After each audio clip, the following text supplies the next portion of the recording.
ఒకరోజు బాబాగారు ధ్యాన సమాధిలో కూర్చున్న సమయంలో ఒక గండు చీమ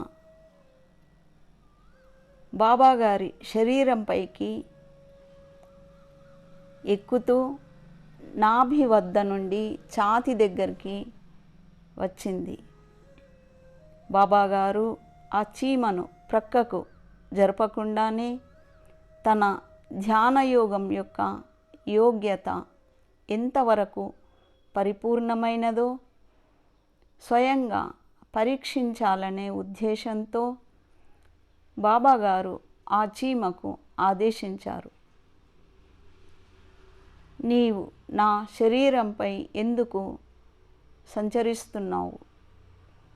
నీవు ఎలాగైతే కింది నుండి వచ్చావో అలాగే మళ్ళీ దిగమని ఇలా ఆజ్ఞ ఇవ్వగానే ఆ చీమ బాబాగారి ఛాతీపై నుండి క్రిందికి దిగుతూ నాభి వద్దకు రాగానే మళ్ళీ బాబాగారు ఆ చీమకు ఆజ్ఞ ఇచ్చారు, వెళ్ళు పైకి అనగానే నిజంగానే ఆ చీమ పైకి వెళ్ళడం, తర్వాత మళ్ళీ ఆజ్ఞ ఇచ్చారు, దిగు క్రిందికి అని చెప్పగానే చీమ క్రిందికి నాభి వద్దకు వచ్చింది.